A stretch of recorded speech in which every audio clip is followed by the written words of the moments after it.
This is Dovid Shalom Pape bringing you a special one-hour program in honor of the 52nd anniversary of the arrest and subsequent liberation of Rabbi Joseph Isaac Schneerson, the former Rebbe of Lubavitch and leader of Russian Jewry.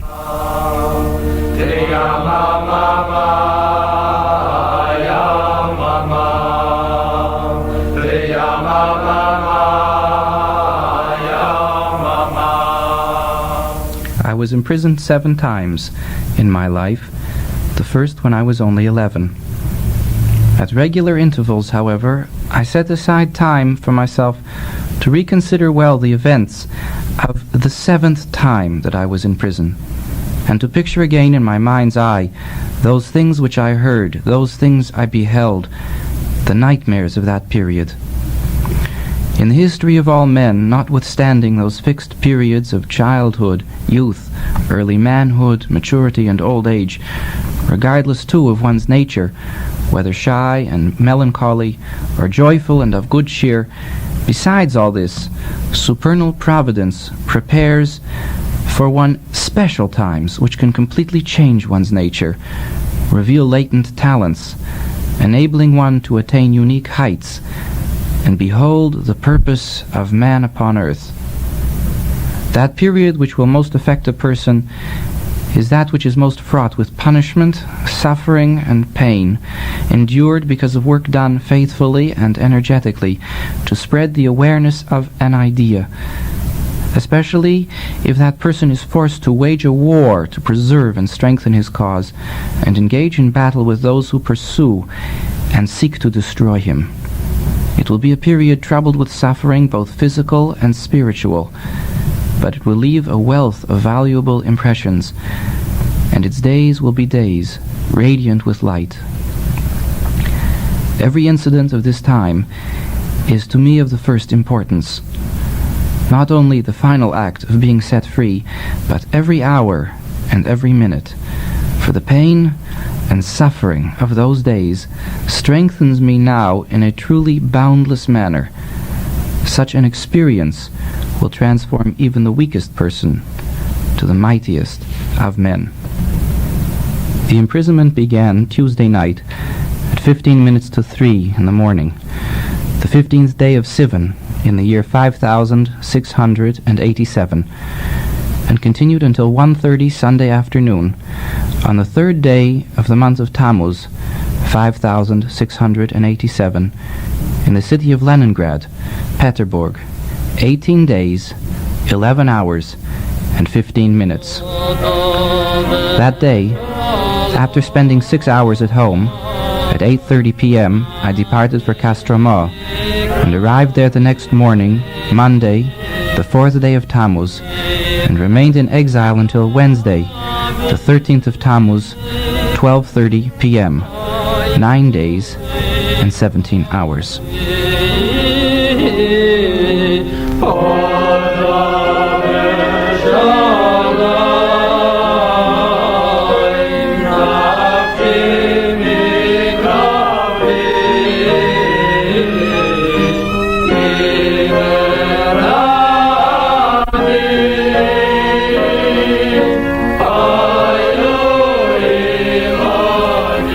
Dovid Shalom, he redeemed me in peace. The saga of the arrest and liberation of Rabbi Yosef Yitzchok Schneerson, the Lubavitcher Rebbe, in his struggle for religious freedom in Soviet Russia.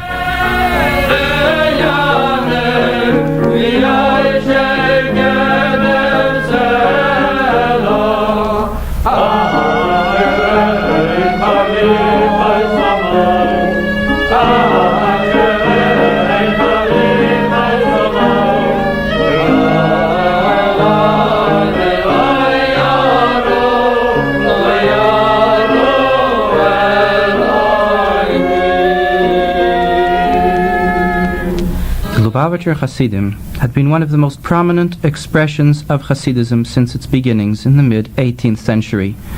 Lubavitch, Chabad, stood for intellectual distinction, and the movement was renowned for its profound scholarship and spiritual depth.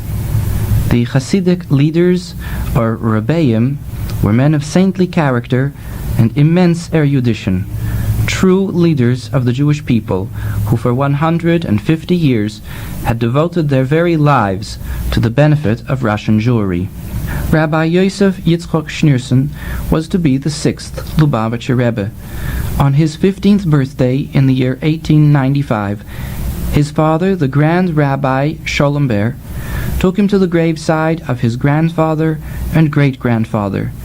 They prayed there, and then went to the nearby synagogue, where he proceeded to open the ark in which the holy scroll of the Torah was kept. And he proclaimed, "Hereby do I offer my son as a bound offering, just as Abraham our father offered his son Yitzchok." He burst into tears. "Before our holy ancestors, I hereby establish a solemn covenant with you," he said to his son. "From this day on, I give into your hands the duty of serving the public, attending to their needs, both material and spiritual." Then, for many hours, he spoke to his son of the 140 years of public service their fathers, the Rebbeim, had devoted to the Jewish people, emphasizing especially their self-sacrifice. Only through unflinching determination and strength of mind, without compromise, can you be a true and conscientious public servant. Self-sacrifice means this is the way it has to be, no other way. Lubavitch, which means the city of brotherly love, was the traditional home of the Chabad movement. For 102 years, it remained the center of Hasidic life, where the Rebbe himself lived. But World War I wrought a tremendous upheaval in Jewish life.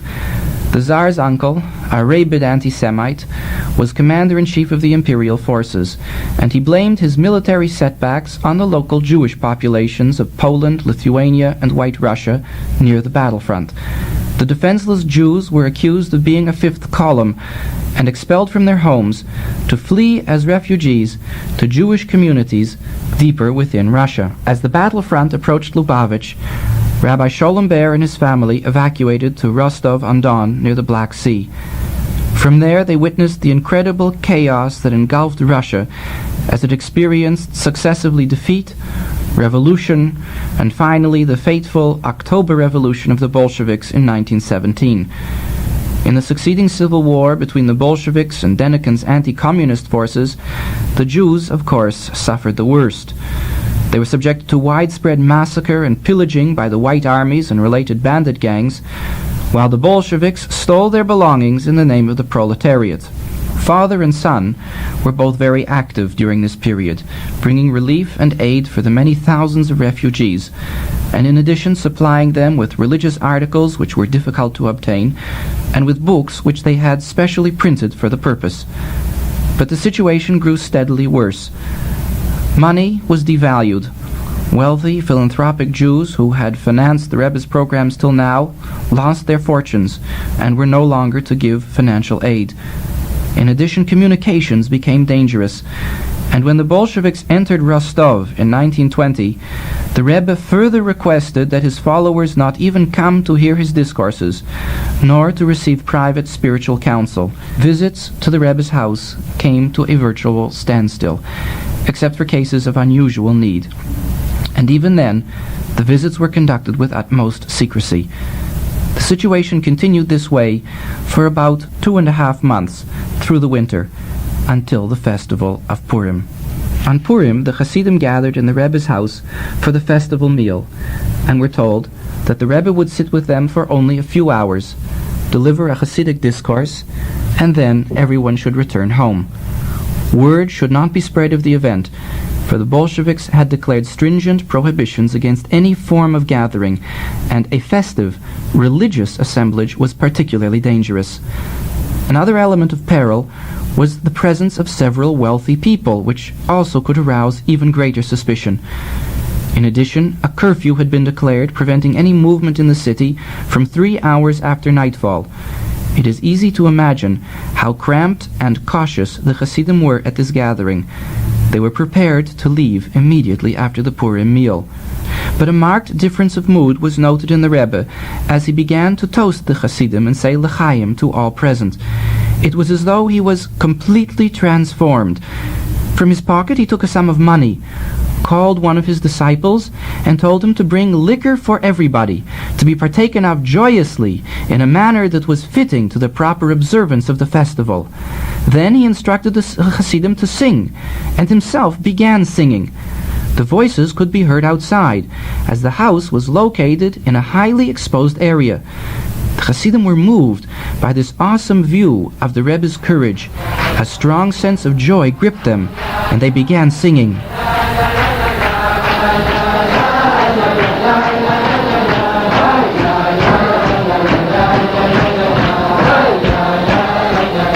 The Rebbe gazed into each face and insisted that the Hasidim be more and more joyful. The Rebbe's wife, observing this radical departure from discretion, began to tremble in fear and asked the Hasidim to silence their singing.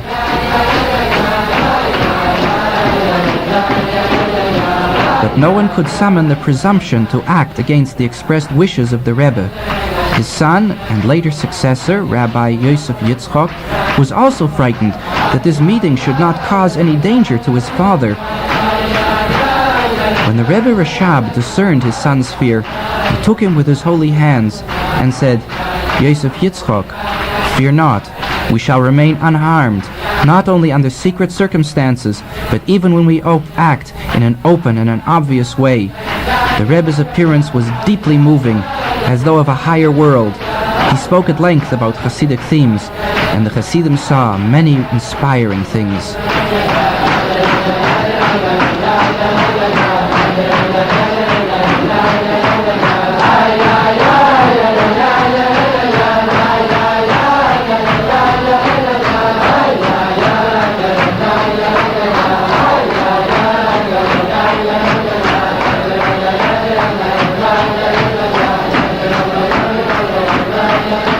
Suddenly, the Hasidim felt a great agitation in the house, for word was heard that a general search in the city had been decreed that very night. All present were very distressed and confused about how they should act. But the Rebbe did not permit any interruption of the festive mood and the singing for even one moment. This was strange and unusual, with no parallel in the past. His son seemed despondent all evening. Then, abruptly, the Hasidim heard that the Bolsheviks had reached the house as part of their search. As one might well imagine, fright fell upon all present, and no one knew what to do. The Rebbe did not move from his place, but remained seated, and instructed the Hasidim also not to move, nor to interrupt their singing for even one instant.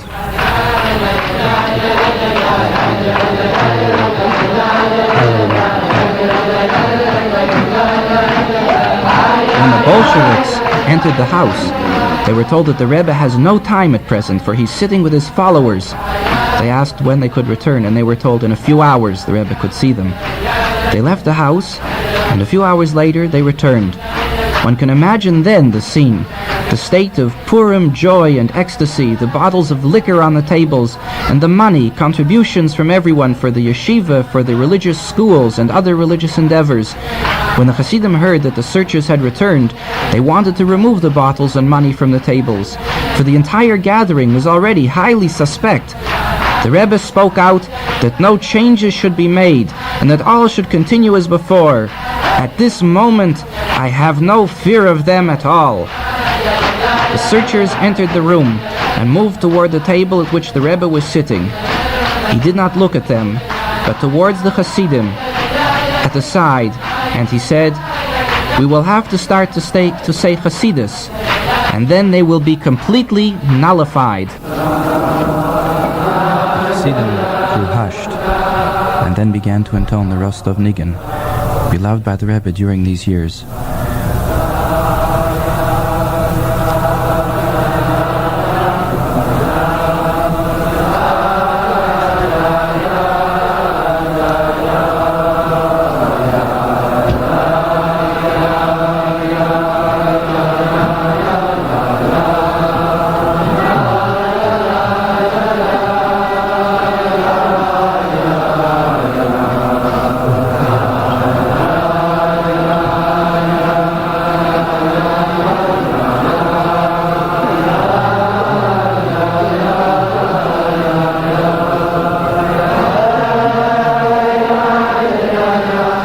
conclusion of the nigun, the Rebbe spoke on the meaning of the verse, Amalek is the first of the nations, and their end will be total destruction. He spoke of evil as virtual non-being and non-existence. The agents of the Cheka stood there watching for some time, and then left quietly. The Hasidim continued to verbring till 4 a.m.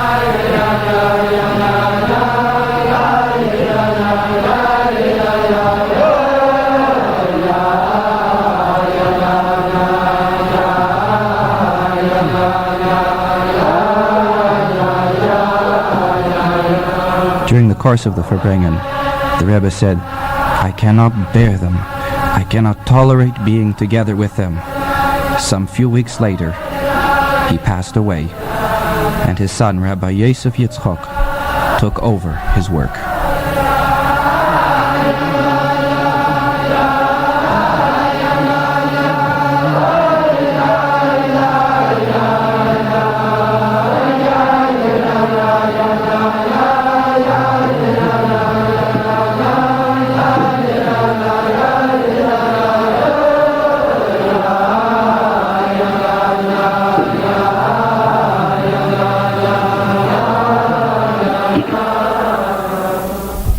The situation in Russia grew worse and worse. There was hunger, extreme poverty, epidemic. As the atheistic Bolsheviks gradually consolidated their rule, there also began the persecutions of religion. Jewish life, which anyway had been so drastically disturbed by the war and the subsequent chaos, could now be reconstructed only with the greatest of difficulty. A new factor had been introduced into the situation, the Yevsektia, the Jewish section of the Communist Party. The Yevsektia was made up of a few hundred wild young men who had joined the revolutionary movements against the Tsar or jumped on the Bolshevik bandwagon at the time of the revolution, and now they seized the initiative, forcibly closing synagogues, which they turned into halls of culture or youth clubs, urging the closing of mikvois, the ritual baths of immersion for women, the cheder schools for the teaching of Torah as clericalist indoctrination of innocent youth. They conducted through their Yiddish language newspapers vile smear campaigns against prominent rabbis and religious Jews in general, denouncing the precepts of the Torah as primitive superstitions, circumcision as barbarous. In all their activities, they went much further than their non-Jewish comrades, completely disregarding the freedom of conviction and religious practice guaranteed in the new Russian constitution. As material conditions began to improve a little around 1923, most of the well-known Torah scholars and their disciples found opportunities to leave the country. Not so the new Lubavitcher Rebbe. The Schneersons don't run away, he had once told a Tsarist police officer who demanded guarantees that he would not evade arrest. The Lubavitcher Hasidim, who included the thousands of ex-students of Tomchei Tamimim Yeshiva and many prominent rabbis and communal leaders throughout Russia, were the only significant group of learned Jews that remained in Russia. The improving material conditions enabled the Rebbe to begin the enormous task of reconstructing Jewish life from the previous chaos. He established a highly organized network of underground, secret cheder schools for Jewish children, sending his emissaries to virtually every Jewish town and settlement throughout the Soviet Union to urge the local Jews to support them by sending their own children to attend. Funds were set up by borrowing large sums from individuals who had somehow managed to retain some wealth, and by appeals to Jews abroad. They were used to make payments for teachers, rabbis of communities, building and fixing mikvois for women, enabling Jews to find employment without having to work on the Sabbath. Several branches of the yeshiva of Tomchei Tamimim were established for senior students, and also a large network of Torah classes and study groups for working people in the synagogues early in the morning and later in the evening. Hundreds of his Hasidim became teachers of Torah to children, a hazardous profession that few others were brave enough to risk.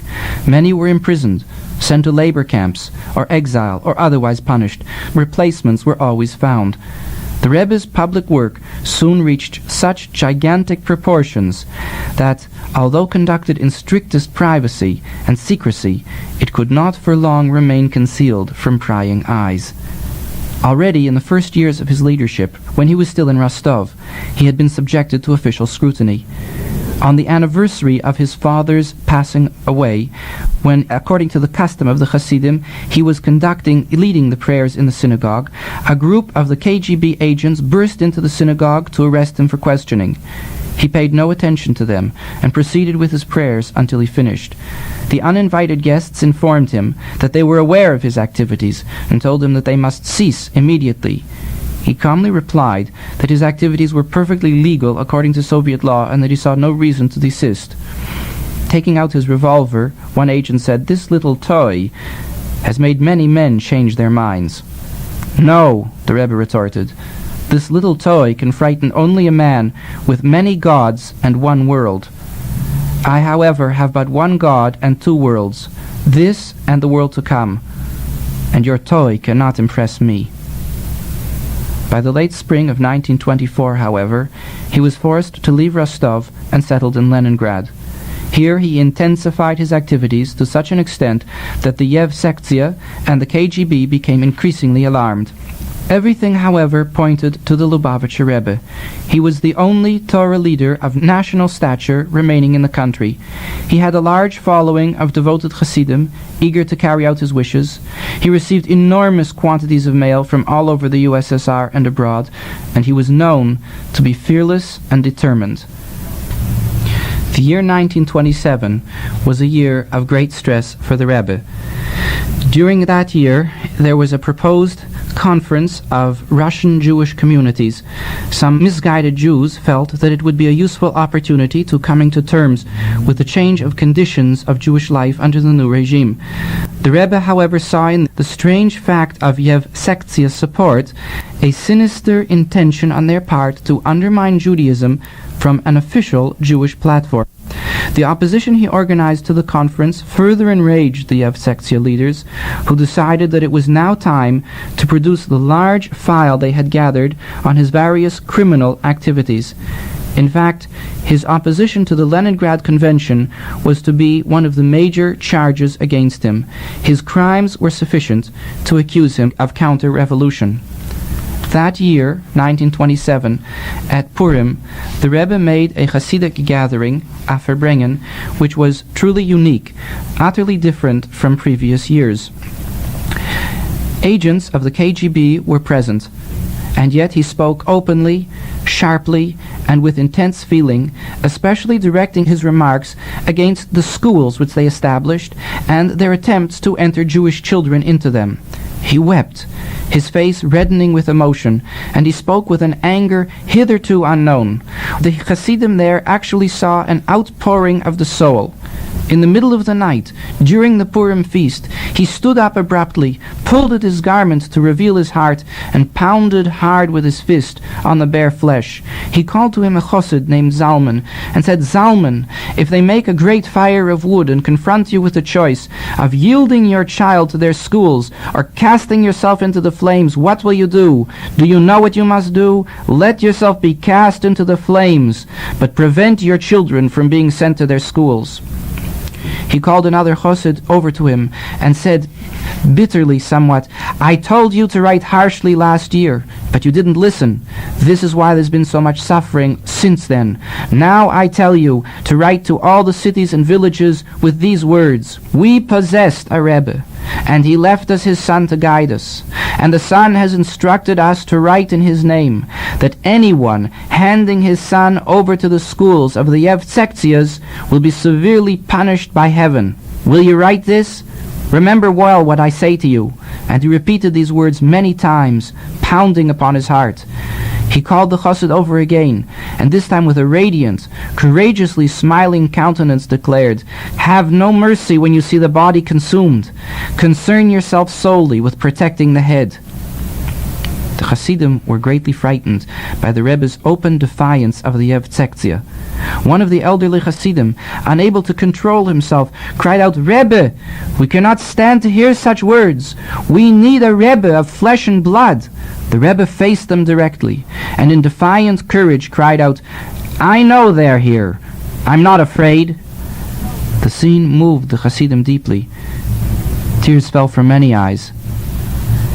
After these frightful moments, the Rebbe spoke, "I do nothing of my own will. I have asked my Father."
Some months later, 10 minutes past midnight, a resonant ring at the doorbell. "Agents of the KGB," the Rebbe said to his family, as if expecting them. The dining room door burst open. 2 men in civilian clothing entered, followed by a troop of armed guards. "We're agents of the KGB," they barked. "Where's Schneerson?" It had been a difficult night. The Rebbe had been giving that night, Yuchidus, an exhausting series of private interviews. The Rebbe and his family had just sat down to their meal. "Where's Schneerson?" the KGB shouted. "No doubt," the Rebbe replied. "When you enter the house of a man, you know who lives there." The Rebbe was unfazed by their attempts to upset him. He insisted that they could have no reason to arrest him, for he had done absolutely nothing illegal, and unless they intended to frame him with false charges, they had no business being in his house. Nachmanson, a young Jew who was obviously in charge of the arrest party, jeered in reply, pointing with his revolver, "Doesn't he realize he's a prisoner?" Others in the Rebbe's family came forward, pleaded that they be taken in his place, for he was unwell. But again Nachmanson merely yelled at them that if they didn't keep quiet, he would arrest them all. The Rebbe consented to go, but only on the condition that he be allowed to take with him his tefillin, his holy books, and that he be allowed to pray.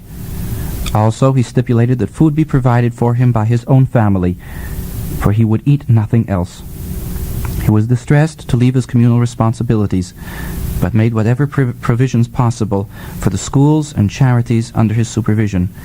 He urged that the Hasidim continue to say Tilim, the Psalms of King David, as he had requested during the rest of the year, and asked that emissaries also be sent to the graves of his ancestors to pray there for intercession. And so he was taken to prison. At 15 minutes to 3 in the morning, he entered the dreaded bastion of Spalarnia. The very name threw dread upon the hearer.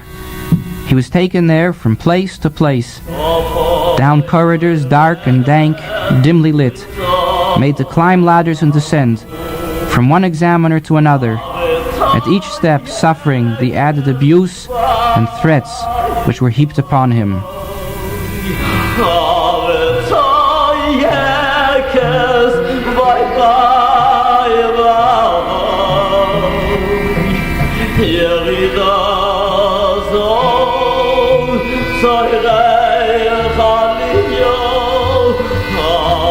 The soul descends to be within the body, crying out, Vey, Vey, crying, Vey, Vey, Vey, Vey.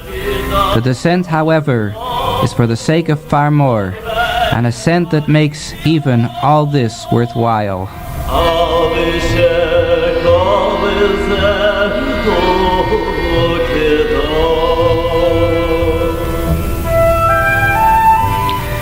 hours passed and morning drew on. He pleaded with the guard conducting him to let him put on his tefillin, and mentioned, by the way, that it was hard for him to go so fast. "You think I don't know what tefillin are?" the guard answered. "I grew up near Jews. I know about your prayers. Hurry up, or you'll end up in the cellar." Over and over again the cellar was to be invoked as a threat. "Please," he begged, "give me 5 minutes, 3 minutes, just to strap on the thongs." The guard did not reply. So without asking further, the Rebbe took out his Rashi tefillin and began to put them on. He managed to strap on the tefillin on his arm, but before he could don the tefillin for his head, the guard saw him and suddenly hit him hard, sending him reeling back towards a ladder, and he fell down the length of its steps. It was a miracle that he did not break his bones. Painfully, he pulled himself up, began to climb the steps. His sides were heaving with pain, and he felt that the metal buckle of his belt had broken in the fall and severely cut open his stomach, which was bleeding. "Hurry up there," the guard yelled. "Do you think you can make Spalarki into a synagogue, you filthy old Jew?" The Rebbe's heart was beating hard with pain, and so he was taken from one to another. The pain was very great. Often he had to stop. "What a foul piece of linen," the guard yelled. "You won't even last long enough to enjoy seeing you die. What did they bring you here for, filthy rag? We'll clean the filth out of you. We'll clean you out, but good. We'll clean you. We'll tear your limbs apart and scatter them in the yard. Do you think your family will ever know?" And when he heard these terrifying threats, which would undo the nerves of anyone, the Rebbe remembered the words of the Baal Shem Tov, that from everything a Jew hears and sees in life, he must take a lesson towards his service of God. Finally, he was taken to a room for his registration in the prison. The investigator there busied himself with looking into the Rebbe's bag, which contained in it 3 pairs of tefillin. The first pair were still in the Rebbe's hand, and since the investigator wasn't looking, he quickly put on the tefillin and said Shema, the central prayer of Judaism, and then began the silent prayer. When the investigator saw him, he was momentarily struck absolutely dumb, and then his face turned red with the fury of a wild animal. He leapt at the Rebbe and grabbed the tefillin on his head, and the Rebbe was forced to take it off, lest it be destroyed. The tefillin were taken away from him, but the Rebbe was staunch and unwavering in reiterating his request for the tefillin. He was steadfast and unbroken in spirit. At 6 in the morning, he was finally taken to his cell, room 160, in the 6th division of the Spalarki prison. It was a single cell. 3 other prisoners, 2 of them Jewish, were already there. They accepted the Rebbe with great respect and huddled more closely together to permit him more space in the cell. The guard in front of the door approached the cell, opened the lattice, and announced, 130 prisoners were shot to death today in the cellar. Statements like that cast invariably great fear upon the prisoners, and in general the whole conduct of the prison was such as to arouse deep feelings of anxiety in whatever way possible. One of the prisoners requested water from the guard and received the curt reply, "What do you need water to get fat on? Don't you know you're going to be shot tomorrow?" But the Rebbe seemed oblivious to all that was taking place. He asked to see a representative of the prison administration. A short time passed, and one of the superior officials appeared. "What do you wish?" he asked. "I want my tefillin," the Rebbe replied, "and I want to see a doctor. I was severely beaten, and I'm ill, and I need medical attention." It was Wednesday morning. The doctor would not come till Monday. The Rebbe would have to wait 6 days, despite his pain, bruises, and open bleeding wounds. What of the tefillin? "You can forget about them. We'll throw them in the garbage." "In that case," the Rebbe said, "I accept here and now a hunger strike. I have witnesses that I shall neither eat nor drink until I receive my tefillin." The official left the room, and the Rebbe then arose to pray in a loud voice, chanting a soulful Chabad prayer melody. He stood there without tallis and tefillin, in the darkness of his cell of Spalarki, with the old melody on his lips. The 2 Jews and the Russian listened silently and attentively to the prayer and melody of the Rebbe. The guard, standing in front of the cell, cursed in harsh abuse, but the Rebbe was unmindful. The oppression of imprisonment, and very walls of the cell receded from his consciousness as he continued, absorbed, enwrapped in profound melodic prayer with its accompanying soulful melody.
At the conclusion of his prayer, the Rebbe sat down and delivered a Torah discourse to the two Jewish prisoners, their eyes darkened by the fear of death's darkness. Suddenly were alight with the radiance of Torah. The non-Jewish prisoner was also attentive. He was a simple, unlearned, almost primitive person, and when the Rebbe finished, he cried out suddenly, "I was in solitary confinement. It was the first day of my imprisonment. I didn't know the prison regulations. I was the only person in my cell. They ordered me to go to sleep. I wasn't tired. I refused. I sat in my place and smoked a cigarette. The guard glanced through the cell window and angrily ordered me to lay down on my bed. I answered him with an abusive word. I hadn't finished my cigarette when the door opened abruptly and the guard commanded me to follow him.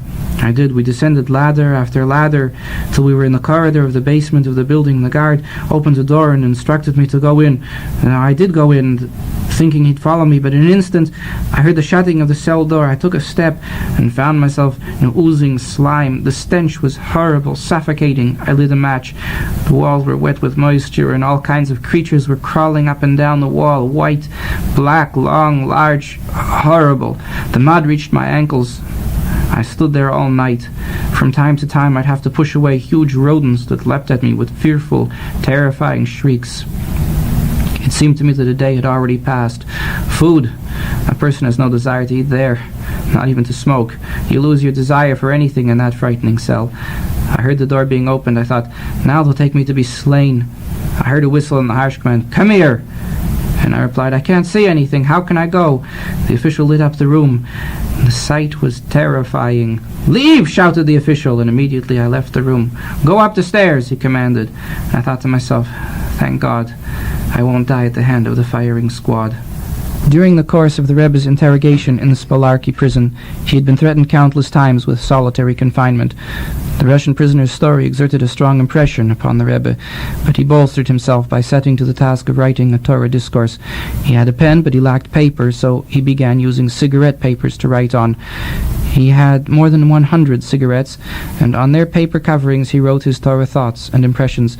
Suddenly the door opened, and with an animal-like leap the guard lunged at the Rebbe with bitter rage, showering him with a hail of blows and vile Russian curses. He viciously wrested the pen from the Rebbe's hand, and with a stream of curses still spewing from his lips, left the cell.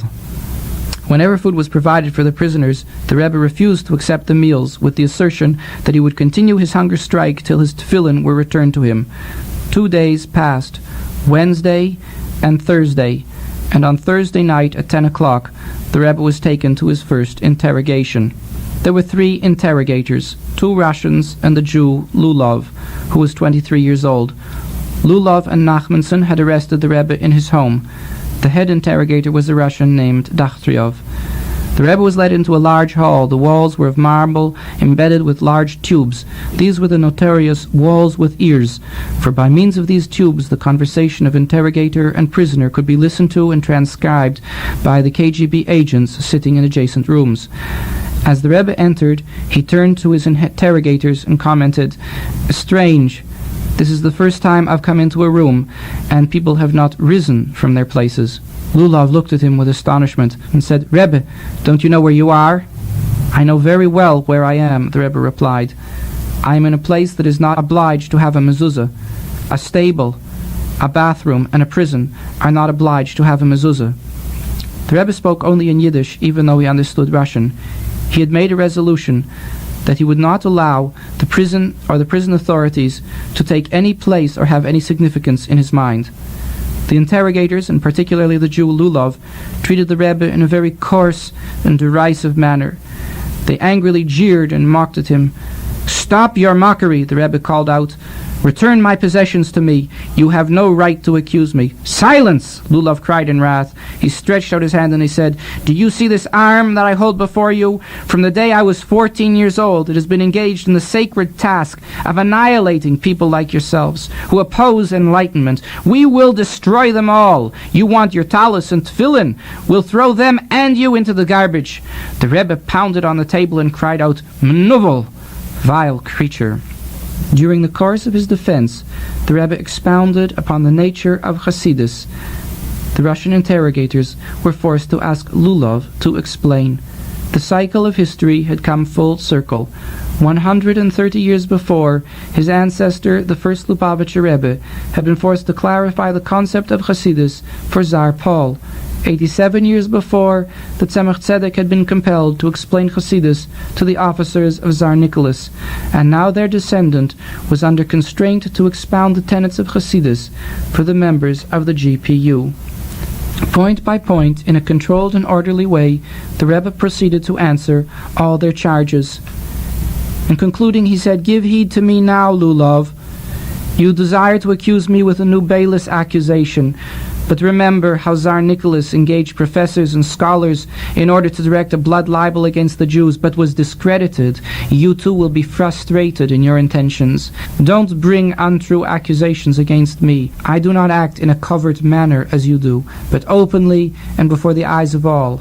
I do not act in defiance of Soviet law." Ignoring this, however, Lulov continued his questioning, still in a rude and offensive manner. When the Rebbe once again asked for his tefillin, Lulov did not respond, but rather erupted with new abuse, aided by his colleagues. "Remove your talus cotton," he said. "Take it off! Take it off! Cast aside all your foolish observance." "If you compel me," the Rebbe replied, "to remove my talus cotton, I will refuse to answer one more question. And if you intend to achieve this by means of fists and guns, I challenge you to do so." This reply stilled any further effort in the matter. And at that point, Nachmanson entered, and seeing the Rebbe, burst into thunderous laughter, and he said, "Lulov, do you know that my parents had no children, and only after they went to the Rebbe of Lubavitch for a blessing did they give birth to a son, and that son is Nachmanson, who stands before you." The walls seemed to shake from the boisterous, derisive laughter of the officials in response to the anecdote. "You will change," the Rebbe replied. "You will change, Nachmanson, but only after suffering, great suffering. Take heed to my words. You in turn will suffer, and you will change. The inquiry lasted until late at night, and at the end Lulav, frustrated by his inability to break the Rebbe, began to stammer, but in another 24 hours you are going to be shot to death. It wasn't an idle threat. The death sentence had indeed been decreed, and a prominent communist who had been involved in an attempt to free the Rebbe remarked on the Friday of that week to the Rebbe's daughter, "Pray for your father that he should remain alive." After this, however, the attitude of the interrogators and the prison officials towards the Rebbe began to change.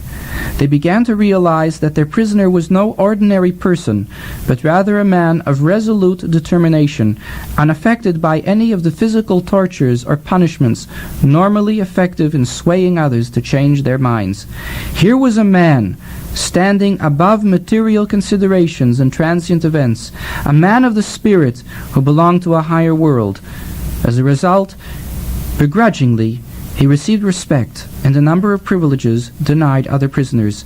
On the third day of his imprisonment, he was given back his talus and tefillin and holy books, and in addition 3 whole challahs, uncrumbled, in order that he might eat them on the Sabbath and break his fast. Contrary to prison rules, he was even allowed to write using his cigarette papers for the Hasidic discourses and diary impressions he committed to writing there. The guard, who had previously looked upon him with disdain, doing very much to frighten and to denigrate him, now acceded to his request by knocking at his door each evening at 11 p.m., enabling him to pray the evening prayer at the right time. Every day, the Rebbe spent many hours in fervent, prolonged prayer in Chabad tradition, his heartfelt melodies ringing through the dark corridors of the fearful Shpalarki Bastille. Yet despite the privilege he was granted, he remained subject to numerous indignities and ill-treatment. On the 16th day of his imprisonment, some guards entered his cell and told him to rise. They had something to tell him. In accordance with his original decision not to acknowledge their importance or even existence, he refused to stand, and they thereupon beat him severely and left. This happened 3 times, until he was finally called to the prison office and informed that his sentence had been reduced. On the table, he noticed his case file. The first line, "death sentence," had been crossed out.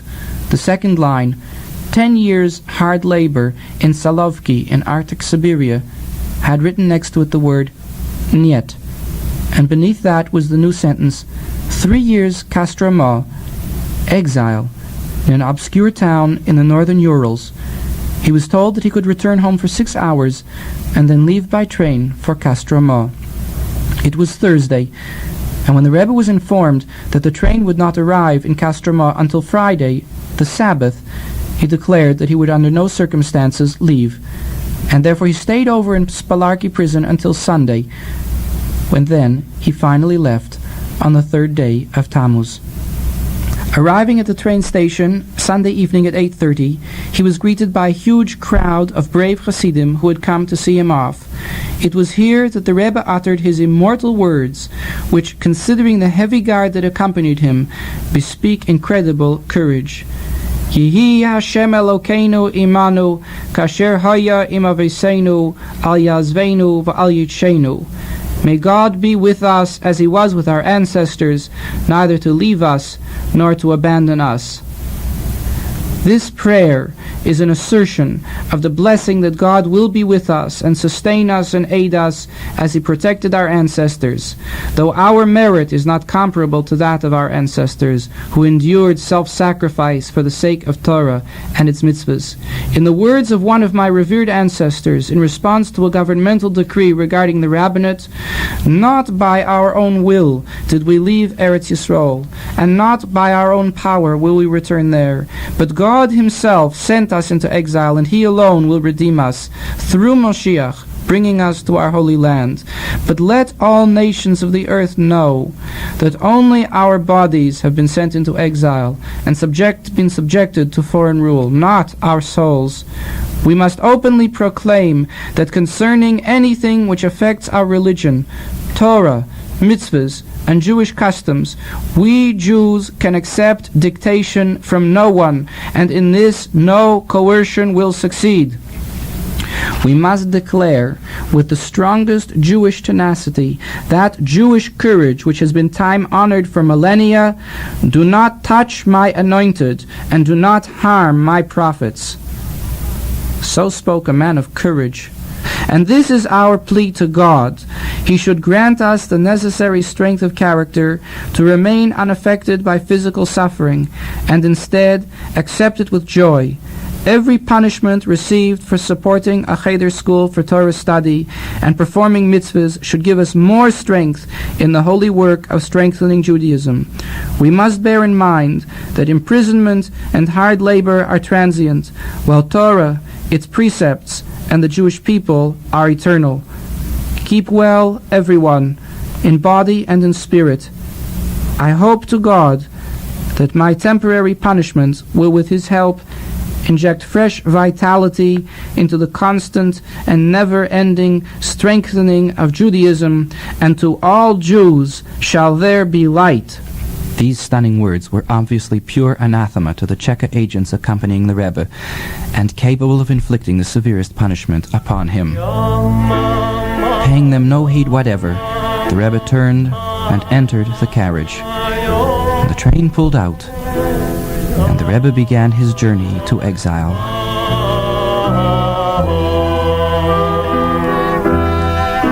The next morning, the 4th day of Tammuz, the Rebbe arrived in the remote and distant city of Kostroma in the Ural Mountains. When he reported to the officials of the KGB, he was told that he was a political criminal, that he had no right to change quarters or leave the city. He was to report every week to his supervisor. Kostroma was a large city, but only a few Jews lived there, barely 100 simple and unlearned souls. There existed one shul, and the Rebbe went there to pray. The synagogue soon filled with people, many of them Jews who had not trod over a synagogue's threshold in many years. They, too, came to see and hear the Rebbe's heartfelt prayers. Kostroma, the remote city of exile, had suddenly acquired a Rebbe.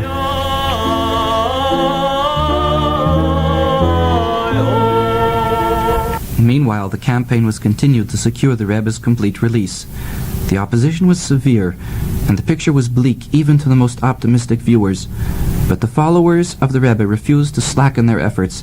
And then, miracle of miracles, when the Rebbe went the following week to report to the KGB supervisor, the official greeted him genially and said, "Rabbi Schneerson, you are totally freed from the need of further appearances. The order has been received to grant you full freedom, and I regard it as a personal privilege to be the first one to inform you of your complete amnesty." Rabbi Eliyahu Altois, who had accompanied the Rebbe into exile, reacted to this news with intense emotion.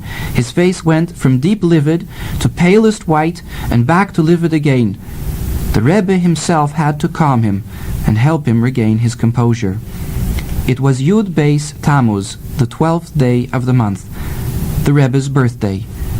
In addition, it was also a civic holiday, and the Rebbe had to wait until the following day to receive his papers of freedom. The news of his release spread through the town like lightning.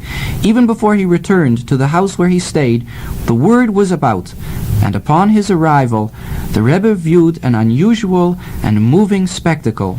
The Chassid, Reb Michael Dworkin, was dancing round the house with a bottle of wine in his hand, and upon his lips a melody to the Russian words,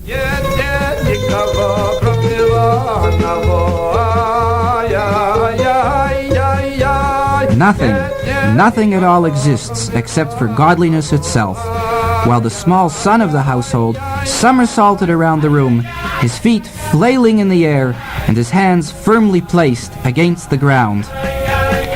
Thus the Rebbe returned to freedom, to continue with even more intensified vigor his determined work to ensure the survival of Judaism.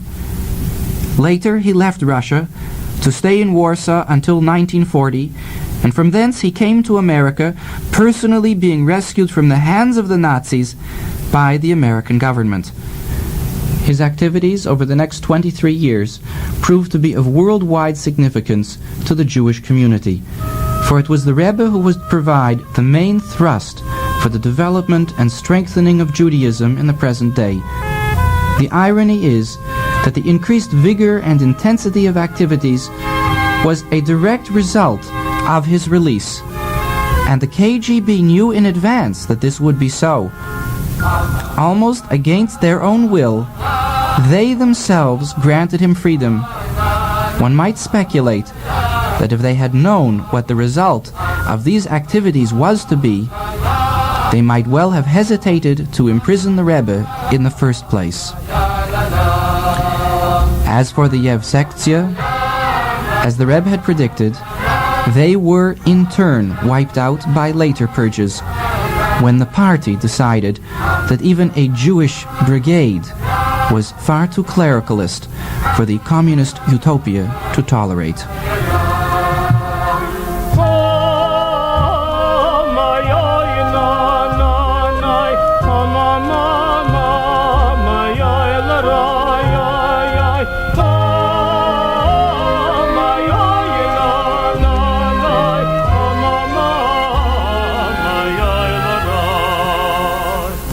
The release of the Rebbe made clear the true inner purpose of his imprisonment, namely, to strengthen the efforts in spreading the light of Torah, even in the face of the direst opposition, to the end that there should be revealed the increased light that comes from darkness itself. For this reason, Rabbi Schneerson wrote 1 year after his release that the triumph was in fact not his alone, but a universal triumph for all. Not I alone did the Holy One, blessed be He, redeem on the 12th of Tammuz, but every lover of our holy Torah, all who keep its precepts, even those who are merely called by the name of Jew, were also then redeemed. For every Jew, regardless of his particular situation with respect to the practical observance of mitzvahs, is at heart entirely one with God and with his Torah. In order to share the joy of this day with everyone, the Rebbe also requested that the anniversary of the 12th of Tammuz be established as a festival of redemption, which would bring blessing and strength to all Jews everywhere in their work to further the knowledge and practice of the Torah, with a blessing of life and goodness beyond all reckoning. It is therefore in commemoration of this festival, the 12th day of Tammuz, that we have presented this program, the saga of the Lubavitcher Rebbe's struggle for religious freedom in communist Russia.